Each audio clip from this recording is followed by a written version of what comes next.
Okay, I hope you can pay some attention here and that the food goes into your mouth rather than somewhere else.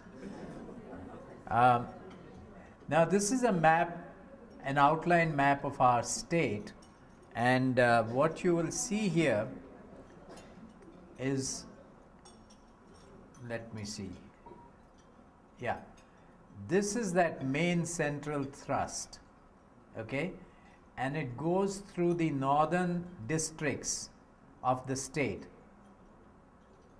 A district in India is about the size of a county in this country.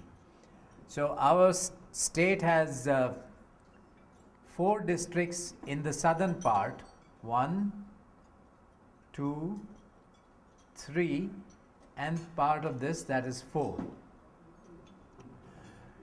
This is basically the foothills of the Himalayas, not very elevated, somewhat plains region, and the rest of the state is mountainous. The region beyond this main central thrust has got a lot of glaciers, it's got a lot of glacial sediments, and the region in a range of about 5 to 10 kilometers is very sensitive, geologically prone to landslides and earthquakes. Now, the worst affected districts in that flood, this district, Uttarkashi, Rudraprayag, this is where that Kedarnath temple is, Chamoli, Pithoragarh, and a small district of Bageshwar. These 5 northern districts were the worst affected during the 2013 disaster, and all of them are north of the main central thrust. The main central thrust goes through them. So the question arises, why were these districts more affected and not the southern districts? Okay? One major reason is that development planning in India did not factor in climate change. Okay? This is high mountain country. You're talking of elevations that might begin around 1500 meters and go up to about 4,000, 5,000, 6,000, 7,000 meters. Okay.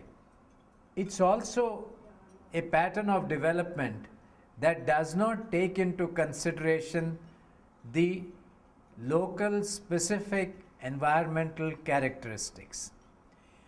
The model of development that is followed in our state is the same as it is followed anywhere else in India. So whether you are in a desert, whether you are on a mountaintop, whether you are on the coastline or on the central plateau, it's the same pattern of development in which the engine of growth is going to be industrialization. Now, this is another very interesting picture that we have here. That Kedarnath is up this way, and that river came hurtling down like this. This riverbed that you see now is strewn with all the sediments and boulders and rocks that came with the river. That riverbed is 35 meters above the riverbed earlier. There was a dam that was planned at this point, somewhere around here. That dam has been buried.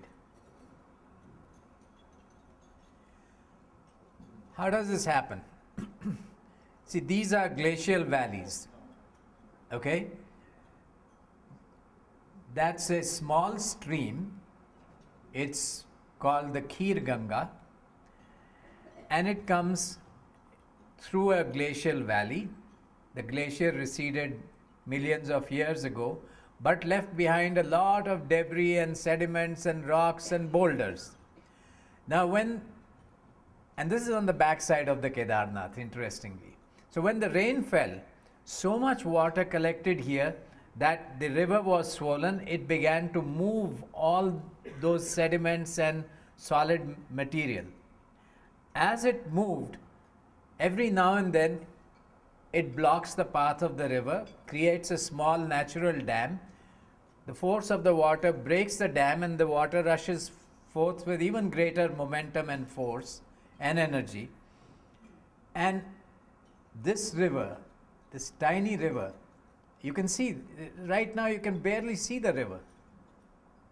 Okay?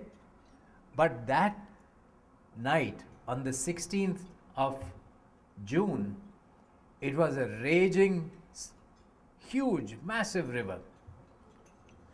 And the Ganga was flowing over here like this. Okay? It literally pushed the Ganga. It pushed a huge river. And mind you, the Ganga is also coming down a steep slope, bringing its own load of debris. So what happens is that there was a dam over here in the path of the Ganga. So this stream is coming from here, it pushes the Ganga on this side. There's a dam which you can't see now. It's buried under this debris. In this portion here, there was a national highway, there was the company's offices, there were the helipad of the company. Everything got swept away. So when the river couldn't flow through its normal course, the Ganga couldn't flow like this. It began to flow on this side. It cut all the soft material until it hit a rock over there. There was a big granite type of material up ahead. Since it couldn't wash that away, then it swung to the right. And that's what rivers do.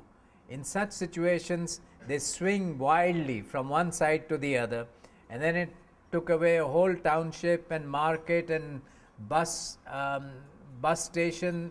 Lots of people lost their lives at this point.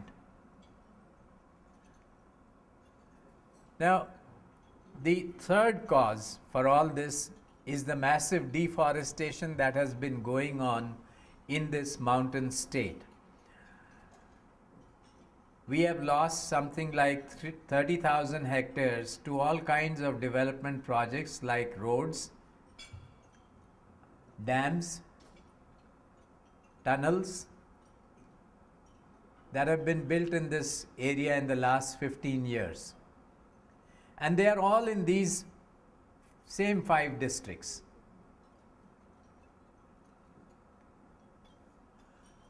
On top of all that was the problem of poor governance. There was actually a weather alert.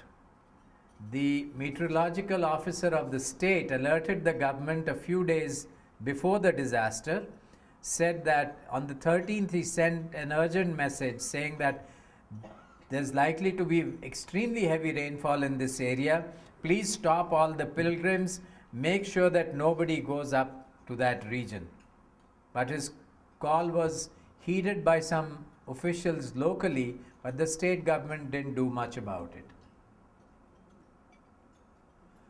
So, when you have a disaster like this, the poor are always the ones who are hurt the most. Now, if you look at this chart that I compiled using state data, this is the average gross domestic product per capita in our state, roughly 60,000 rupees per annum. 1, 2, 3, 4 southern districts well above the average. Only one mountain district, Chamoli, makes it above the average, not much, and all the other mountain districts, the other 8 districts, are well below the state average. There's 1, 2, 3, 4, and that was the 5th of the 5 worst affected districts. Our state has had a good rate of growth after it became a separate state. The green line is our state, and it's well above the other comparisons that I put down on this chart. So the rate of growth was very good, but it was all concentrated in the 4 southern districts. The mountain districts didn't get much benefit of this development. And that comes out in this set of bar charts. If you look at the primary production sector, which is agriculture, forestry, and allied activities, then you find that its contribution, its share of the gross domestic product drops from 40% to about 11% between 91 and 2011. Manufacturing sector goes up a little bit, goes up by about 50%, and then the big jump is in the services sector. The tourism, the banking, the service industry goes up. And therefore, you find that the people who live in the 9 mountain districts, who are mainly farmers, 69% are farmers, 66% are farmers, and about 3.5% are laborers. So about 70% of the people are dependent on agriculture in the northern districts, and the rest work to service the tourist industry. But in the southern districts, it's the service sector that gets most of the people are employed in. Very few people are employed in agriculture. And so what happens? In essence, the main activity in the mountain areas is agriculture. There's no investment in agriculture. The state has not invested in agriculture.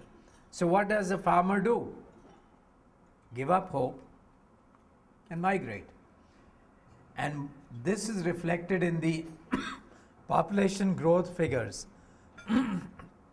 Again, the state average is almost 20%, 19.2%. Population growth in the last decade.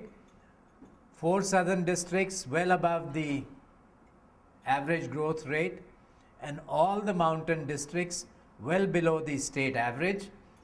These 2 districts are the only 2 districts in the entire country where the decadal population has actually fallen. The absolute population has fallen. There is such high migration out of those 2 districts. So while we had our intermission, someone asked me, well, how do we get out of this mess? What do we do? Okay, so here's my prescription on what we do. The first thing, forests are the backbone of any mountain region. You have a mountain region without forests, that mountain region, if it has soil, if it's in trouble, the soil will slide. So the first thing is to ensure that these slopes are reforested. And one of the good things about afforestation is that the benefits start to flow fairly quickly, and they are always increasing. The government has created the Forest Rights Act. It has provided funds through various schemes, but it's hard today to get people to grow forests because they don't have ownership. The forests belong to the state. So the people say, well, if they belong to the state, let the state take care of it. Therefore, I argue wherever I go that community ownership of natural resources is essential. Otherwise, they're not going to take care of their natural resources. Second, if you've taken care of the forests, you've created a major resource for fodder. Once you have fodder, you can feed your animals, you get the dung, you put it into your fields become more productive without putting in chemical fertilizers. So, since most of the people in the mountain region are farmers, therefore the second thing is to promote mountain agriculture. And as I said earlier, we know there are new knowledge which makes it possible for a farmer, even in these areas, and we've worked with about 50,000 farmers a year at times, where using less seeds, less water, no fertilizers, chemical fertilizers, no chemical pesticides, which means fewer costs, higher productivity. So this is what we need in this area. The third, there's a whole bunch of, besides agriculture, there's so many ecologically safe livelihoods that are available. We've experimented with fodder and dairy development, very good returns. Horticulture, floriculture, weaving quality fabrics. There are a lot of sheep and goat in this area. Then upgrading traditional skills. But the youths are not interested in those traditional occupations. They want to be with the times. So for them we are saying assembly, marketing, repair of mobile phones, solar lamps, solar panels. All this is interestingly going on at an experimental stage outside of the government. Little small projects are there which are showing the viability of these things. We are considering establishing business BPOs, business processing outsource cells in this area. And of course, community-based tourism. What I've shown you in this picture, this is a homestay where you can go and stay with that family. They'll provide you with room and board, and also a good knowledgeable guide about that area who can take you out on treks. So all these are possible, but building appropriate institutions in the villages is what holds the key to whether it succeeds or not. We need safer infrastructure. All of us use electricity. We can't be hypocrites and say we don't want dams, but can we do it more safely and in a sustainable manner? The problem with that suggestion is then it means that you will produce less electricity, but you can use it more efficiently. Okay? We can make green roads, costs more, the costs go up, but then lives are saved. We can have earthquake safe construction. This building that you see here, it's made of mud, stones and wood. Everything found in the local area. It's a 5-storied building. It has withstood the earthquake. In fact, these are a couple of my colleagues who had gone there in '91 after an earthquake, and they saw this building standing and they were stunned because the newer houses had collapsed. Then there's a lot of tourism in our state, but it's focused on 5 locations which have shrines, religious shrines, and 4 of them are located at elevations of 3,500 meters or so. That's a very remote area, and when you have people now accessing some of these places by car, some of them by plane, by helicopters, you are upsetting the local environment. And what we are saying is that, look, the whole state is full of very interesting scenic locations, lots of locations where there's very pretty wildlife. There's so much to see in that state. Why can't we disperse the tourism? Why can't we have homestays instead of 5-star hotels? Okay? So we are also asking the government that certain forests in India have been protected for conserving biodiversity. Why don't you also protect some of the stretches, pristine stretches of the rivers? Those also are scenic locations. They can also attract tourists. Okay? So these are some ideas, and of course on top of all this, because we are a disaster prone state, we have to be prepared for disasters. Our state disaster management agency, in its first 9 years of existence, did not have a single meeting. Okay? They were supposed to prepare a state disaster management plan. There was none. Uh, People don't want to even work on this issue of community-based disaster preparedness. And that's what some of my colleagues and I were doing for many years, working with the local communities and saying, look, you are living in a very, very sensitive area.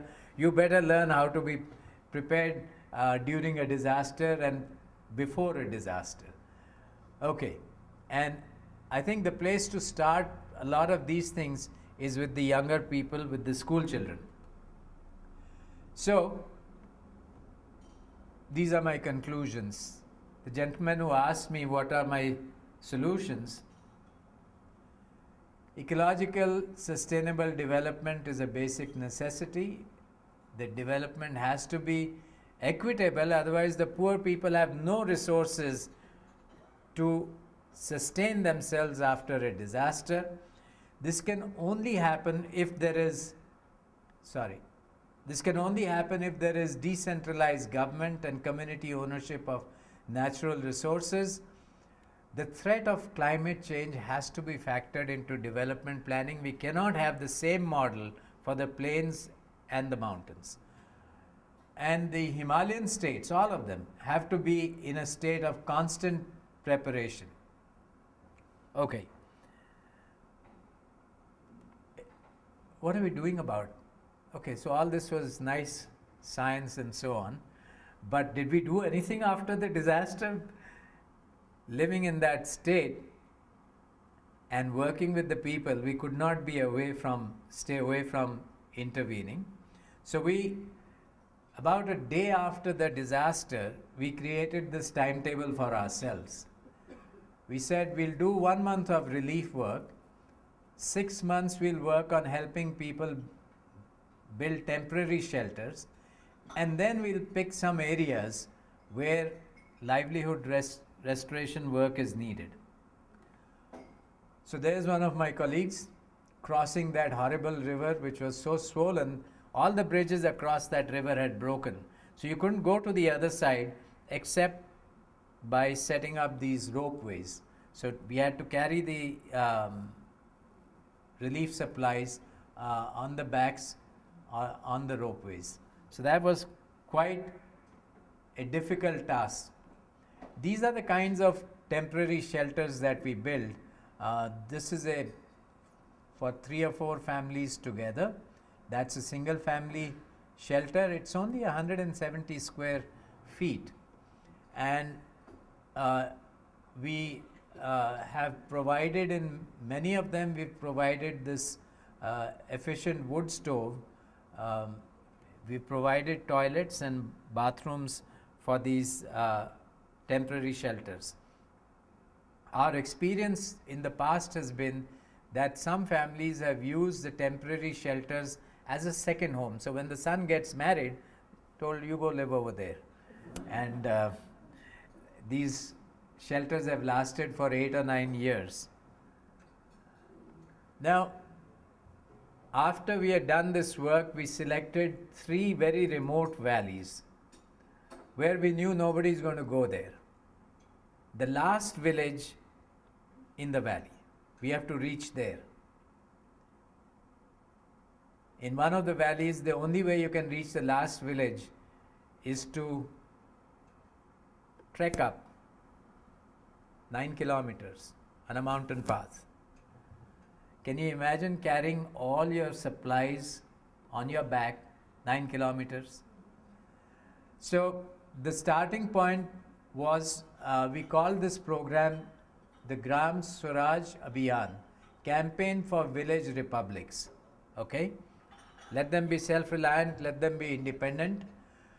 And we started with a whole bunch of young colleagues who were just joining our organization, and we picked up some local agencies, community-based organizations, and we said, we'll train you. Okay? First thing to do is to go to the villages, get the people together, ask them what is their dream, what do they think means development, what's the meaning of development, ask them. And then bring them together to prepare their own development plan. Forget this national 5-year plan. You make your own 5-year plan. Okay, so they made 3-year plans. And this is one of those exercises that's going on. This lady, this is what we call social or resource maps. People make these maps on the floor that gives them an idea, not where, what resources, that they already know, but more than that, who has access to what resource. Everything is done in the open. There are no secrets in this planning. And then after this, people get together, they put out all the information that they have. Then we help them with an analysis. And after the analysis, village meetings are held, all the data is put before them, the analyzed data, and they are asked, okay, now what you told us means this. If you want to earn 45,000 rupees per annum more, then maybe you should be doing poultry farming. Poultry might give you that kind of a return. If you just do paddy farming, it's not going to give you that much money. Okay? So people expressed all kinds of ideas. We have this landslide. We want to control this landslide. Well, our engineers went out, came back and said, these landslides, Himalayan landslides, I don't think we can handle them. But maybe the government can. So a delegation of the villagers goes to the government and says, what can you do for us? See, the starting point is to bring them together. Individually, they all feel helpless. They come together and collectively they begin to get more confident. Okay, so the village development plans are finalized after a meeting like this. In the meantime, we are training all kinds of people, farmers, women, young youth, men and women, and we are training them in some of the new concepts. For example, the system of crop intensification. They don't know it, we'll train them. Okay? That's a nursery, fodder plantation, put together by a women's group in this village. Okay? And in the rainy season, you see all the women have their own organization now, and there they are going to plant all those fodder trees. Fodder trees are critical. A woman, a village woman in the mountains, loves her cows as much as her sons and daughters. She will not eat until she has fed the cows. And she knows that the cow is going to give me dung, and the dung is going to make my vegetables and my crops grow. So she worships the cow, and therefore we have formed women's groups in all the 25 villages, and they are into this fodder development program. And that's where you see the trained young people. This is one of my colleagues trying to figure out whether there can be intercropping over here. That's a paddy plantation, and they want to see whether there's intercropping. So I just included some of these slides to show you that the ideas that we put down earlier, that I put down earlier as being ecologically sound livelihood opportunities, we are actually making them happen. Okay? I think that's the last slide. Thank you. Okay.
flowing, you put a barrage over here, the water level rises, put it into a tunnel, take the tunnel straight through the mountain and drop it 10 or 20 kilometers later at the powerhouse. So you get a nice drop. Power is amount of water flowing times the height of the drop. So the stretch between the dam and the powerhouse goes completely dry. No water is released in that stretch. And that stretch could be 10 kilometers, 20 kilometers, 25 kilometers. And sometimes there's one dam after the other. So where the powerhouse of one dam comes in, a kilometer later is another dam. Where the powerhouse of that dam comes in, a kilometer later is another dam. So the whole river gets reduced into a series of ponds connected by tunnels. Okay. So the entire aquatic biota is finished. There are no diatoms, there are no small microinvertebrates, therefore there won't be macroinvertebrates, there will not be any fish. Okay? So that's a major problem. And you can't always breed all kinds of fish through aquaculture. So far the government programs on aquaculture have not been successful. We haven't tried it. Yes. In context of global warming, what is the current estimate for lifespan of these glaciers, Himalayan glaciers? Okay. The lifespan of the glaciers is variable. The old report that they were going to disappear in 35 years was nonsense, and none of us who work in the field believed it. Now, the estimates are that they'll certainly last for a few hundred years, but that's not a general statement. Glaciers that are in the western part of the Indian Himalayas are melting faster than those in the eastern part. Glaciers that are smaller are disappearing faster than glaciers that are large. But, you know, out of those 9,575 glaciers, only 10 have been studied. Only 10 studies exist. So there's a lot more to learn. In the western Himalayas, glaciers are very critical because they are the source of water for irrigation. And since that's a cold desert area above Kashmir, Ladakh and so on, or Lahaul and Spiti, they are totally dependent on those glaciers for their irrigation. So in those kind of places, they are very critical. I have a follow-up question. You answered it very nicely about what dam can do and actually more damage it can bring. If you have to give a suggestion to Government of India, what would you suggest them to do?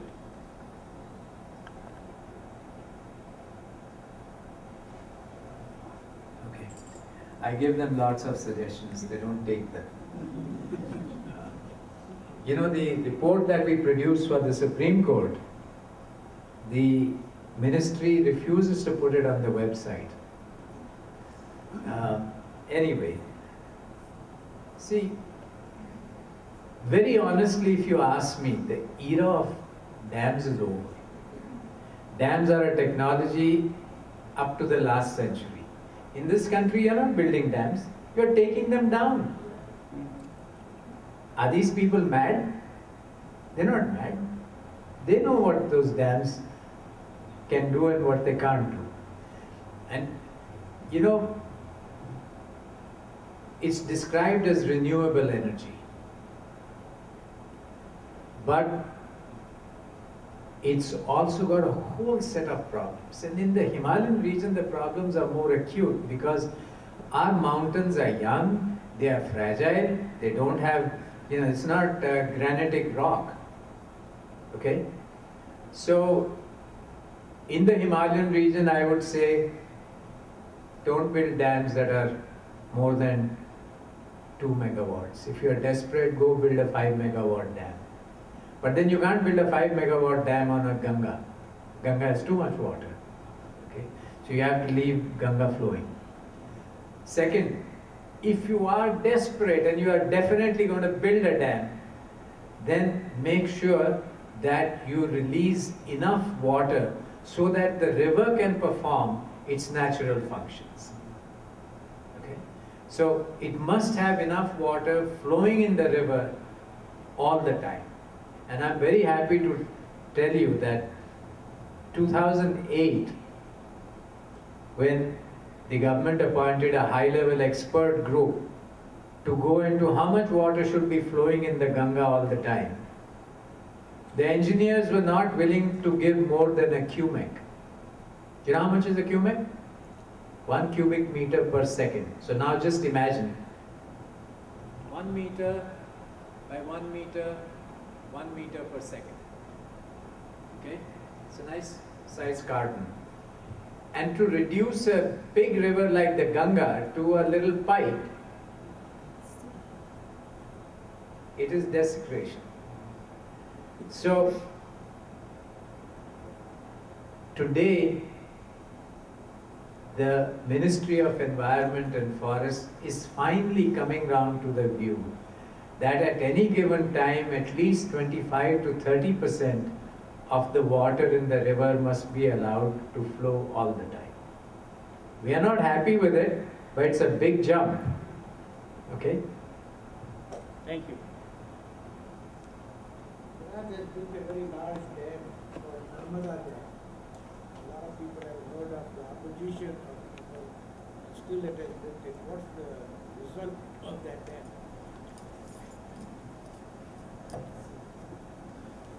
One result is that we have Mr. Narendra Modi as our Prime Minister.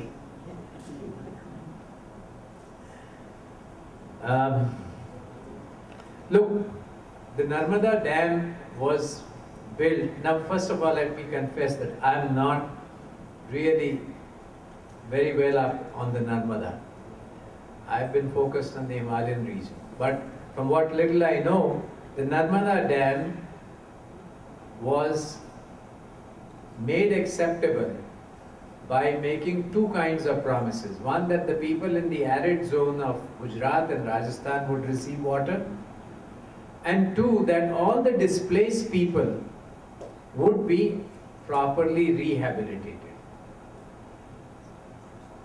That's not happening. There is very little of the promised rehabilitation going on. Even the courts have given up. The courts are tired of pushing the state. And the water has not reached the arid zone. Instead, those of you, how many people here from Ahmedabad? Have you been home recently?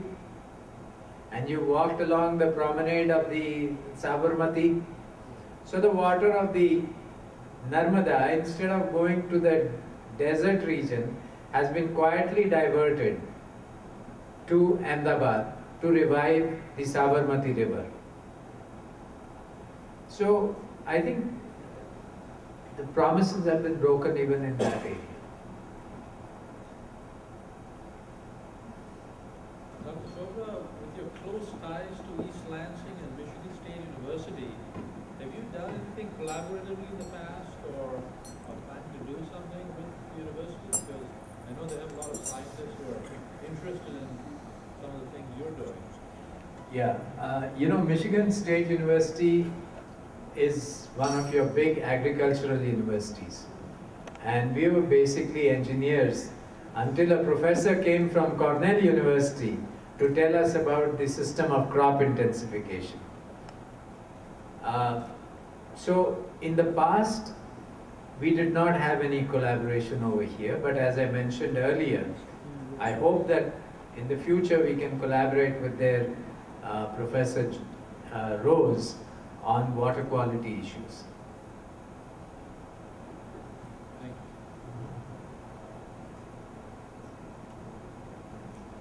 So I think we are done. Go ahead. Yesterday's Dr. Raju said that I observed Ravi and Dr. Ross, and I was telling him we were doing puja, and I told him, today I'm going to go buy Ganpati for the Ganesh Chaturthi coming up. And he said, no, Mayu, we are not going to buy Ganpati this time. So I said, why?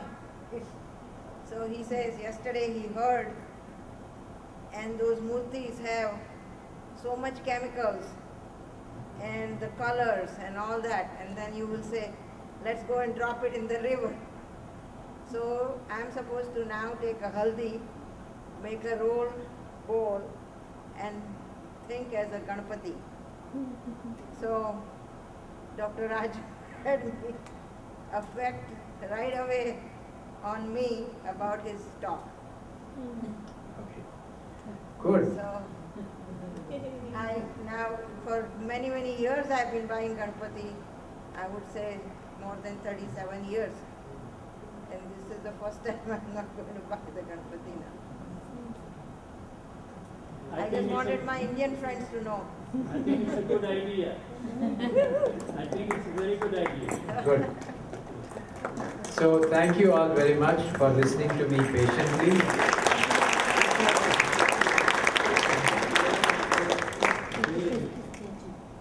Still have some more get out of jail free cards. So I'll be standing in the back, but we're still within our time limit. There's 5 minutes. I'd like to invite Bharatiya Temple priest Surendra Bharadwaj, or Shastriji as we call him, and he will give blessings to all of us in PSI and Vaishnava Center. In his official capacity as representative of Bharatiya Temple, this is the second time they are endorsing our work. So, Shastriji has a very nice poem that he would like to read, which Arun Kumar will translate. Well, they need some passes. You could translate. I'll be standing outside. Huh? This comes. Om Bhadram Karne Vishnuyama Devaha Bhadram Pashyemakshirbhiryajatraha Sthirairangai Sustuvakam Sastanubihi Vyashema Devahitam Yadayuhu. Namaste. Thank you for your patience. You listen to me no more than 10 minutes, please. आज doctor Ravi Chopra ji ने आप लोगों को बहुत अच्छा ज्ञान दिया. Ravi means सूर्य का प्रकाश हुआ, मैं ऐसा कह सकता हूँ. आज विशेष रूप से मैं शिव कुमार जी को भी बधाई देता हूँ. Today is Shiv Kumar ji 75th birthday, special birthday. Vaishnav Jan तो तेने कहिए जो पीर पर आई जाने रे. इनका वैष्णव सेंटर बहुत अच्छे काम कर रहा है, और वैष्णव जन तो उसे कहते हैं जो दूसरों की पीर कष्ट दूर करे. तो वैष्णव सेंटर और शिव कुमार जी बहुत अच्छे काम कर रहे हैं. मैं 4 लाइनें इनके लिए आप लोगों को सुनाना चाहता हूँ. बन सहारा बेसहारों के लिए, बन सहारा बेसहारों के लिए, बन किनारा बेकिनारों के लिए, जो जिए अपने लिए तो क्या जिए, जी सके तो जी हजारों के लिए.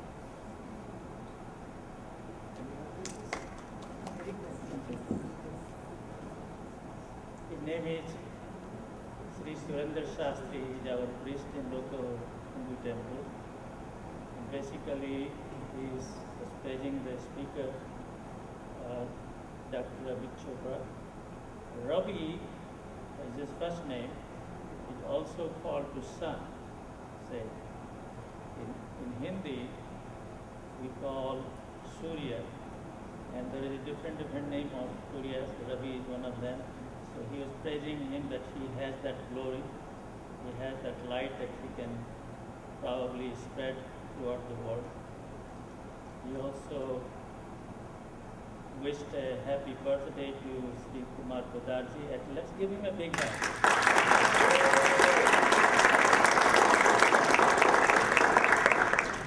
See, in a way, he surprised us for two things. Quietly kept your birthday unnoticed, and you gave us such a knowledgeable things to learn today. In the end, actually, he is telling a poem to his organization, which is Vaishnavas. Huh? Yes, so he was sitting and enjoying this, and he composed these 4 lines. And I will try to just give you the short version of it. Means you become a help to others. Don't always try to think what other people they will do for me, rather you go and do things for others. Like we heard from attorney, and there are many other people, they do. My next door sitting, she was telling me how she is helpful in her own community by spreading the vegetable herbs. So that's the way he looks at, Shastriji looks at this organization who is trying to do the best work for the humanity. And also he's saying that we all should do that individually, and when we do that, it fulfills our human quest, why we are here. It's a very nice way to bless all of us. Thank you, Shastriji. वित्तस्य तीसरा गतयः, धन की केवल 3 ही गति है, दानम भोगो नाशः। पहली गति है दान करो, दूसरी गति है भोग करो, तीसरी गति है नाश। तो जीवन में 2 गतियाँ सर्वश्रेष्ठ हैं, उनको ही करना चाहिए। और मुझे इंग्लिश का एक वर्ड आता है, यूज इट और यूज इट। तो प्लीज तो यूज करने हैं, यूज नहीं कर रहा। He speaks English a little broken. Oh, you see, our life is enriched when we share what we have. When you have a knowledge, share your knowledge. You have money, share your money. You have a good health, go and just do some more work so people they can see that you are vibrant.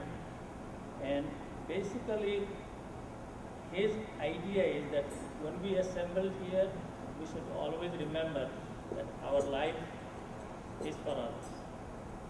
धन की 3 ही गति है, दान करो, भोग करो, नहीं तो नाश हो। So he's saying that if you have money, you have 3 things. Whether you use it, First thing, दान करो। but also give to others, share, donation, First share is with others. donation. If you don't do these 2 things, then just use. will भोग करो, use करो, yeah, if you don't, after the 3rd one, नाश। nash. Means if you don't do these 2 things, noble things, don't use it, don't share it, it's just going to go west. Probably it will be taken away. Now I pray for all. सर्वे भवन्तु सुखिनः, सर्वे सन्तु निरामया, सर्वे भद्राणि पश्यन्तु मा कश्चित् दुःखभाग् भवेत्। हे ईश सब सुखी हो, कोई न हो दुखारी, सब हो निरोग भगवन धन धान्य के भंडारी, दुखिया न कोई हो वे सृष्टि में प्राणधारी, सौभद्र भाव देखें सन्मार्ग के पति को। ओम शांति शांति शांति। That was the final Sanskrit Vedic mantra. सर्वे भवन्तु सुखिनः, सब सुखी हो। Everybody go home, have peace, be happy, सर्वे सन्तु निरामया, सब निरोगी हो। and everybody should go in good health and live health, good health. सर्वे भद्राणि पश्यन्तु, सबका अच्छा मंगल और कल्याण हो। And may God give you all the best thing that you wish. माँ कश्चित् दुःखभाग् भवेत्, संसार में कोई भी दुखी ना हो। And his final wish is, let me nobody sad or miserable in this world ever. Now I pray for all. सर्वे भवन्तु सुखिनः, सर्वे सन्तु निरामया, सर्वे भद्राणि पश्यन्तु मा कश्चित् दुःखभाग् भवेत्।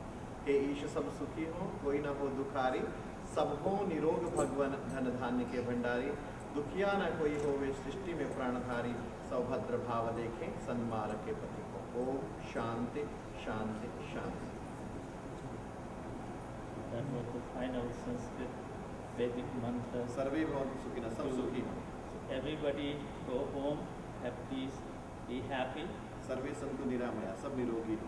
and everybody should go in good health and live health, good health, सर्वे भद्राणि पश्यन्तु, सबका अच्छा मंगल और कल्याण हो।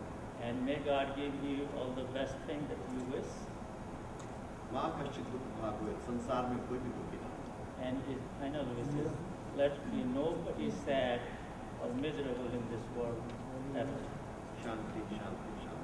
So peace, peace, and peace. Thank you. God bless all of you. Stay with me. Thank you.